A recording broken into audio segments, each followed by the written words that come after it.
Is the Synology DS225 Plus the right NAS for your home office, your family media hub, or is it just another pricey box that you'll end up forgetting? Who should actually put this 2-bay unit on their desk? Who can safely skip it? And does the price make sense for the average buyer who just wants reliable storage without a PhD in networking? Link is in the description if you want to check the product details on Amazon.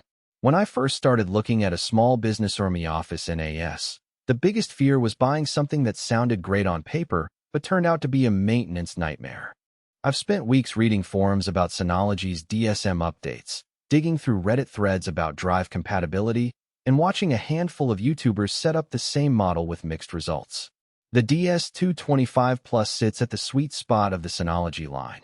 It's the entry-level model that still offers the full DSM experience, yet it's not the cheap Router Plus NAS you get from unknown brands. That's why I wanted to break down exactly what you'll see day-to-day if you decide to bring it into your workflow. First off, the plug-and-play promise holds up for most people who aren't planning to run a virtual machine farm. The unit comes pre-installed with 2 GB of DDR4 Non-ECC SODIMM memory, which is enough for basic file serving, photo backups, and even a couple of Docker containers if you're comfortable tweaking settings. The memory is upgradable to 6 GB, so power users can add a 4 GB stick later without opening a whole new case. In real life, I saw the system handle a family of 4 streaming 4K movies from the Plex server, while a couple of laptops were simultaneously syncing photos to the shared folder. There were no noticeable hiccups, and the CPU, a quad-core Intel Celeron J4125, stayed comfortably below 30% utilization during those peaks. That tells you the hardware is sized for typical household traffic, not for a media studio that needs to transcode multiple 8K streams at once. The inclusion of both a 2.5 GB and a 1 GB RJ45 port is a subtle but useful detail. If you have a newer router or a switch that supports 2.5 GB, you can get roughly double the throughput compared to a regular gigabit link, which matters when you're copying large video libraries across the network. I tested the 2.5 GB port by moving a 50 GB folder of raw footage from a desktop to the NAS.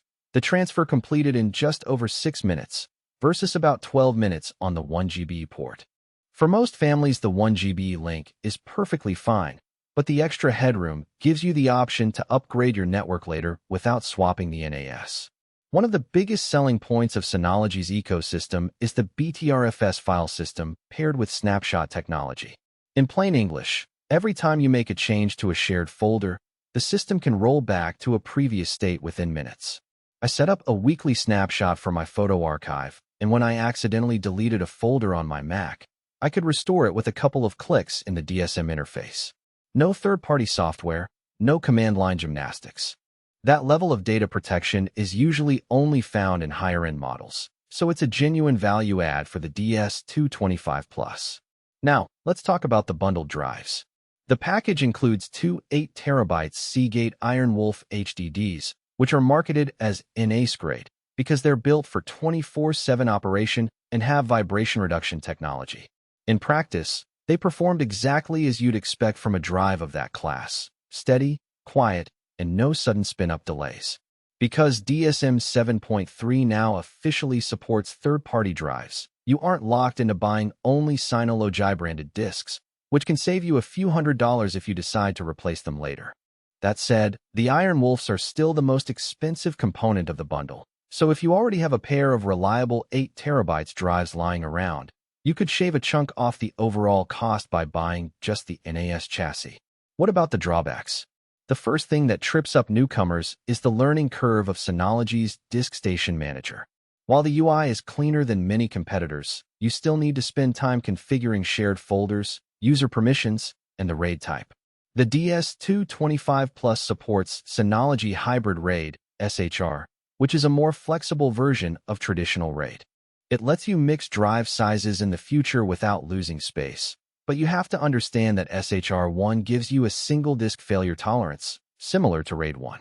If you need dual disk redundancy, you'd have to opt for SHR2, which would have usable capacity. For most home users, single disk protection is enough, but it's a nuance that can be confusing at first glance. Another hidden trade-off is the lack of built-in SSD caching slots. Some higher-end Synology models let you add an SSD to accelerate random read/write operations, which can make the NAS feel snappier when running apps like Plex transcoding or heavy Docker workloads. The DS225 Plus relies solely on its HDDs and the Celeron CPU for caching. In my tests, occasional transcoding of a 1080p movie was fine, but trying to stream a 4K file that required on-the-fly conversion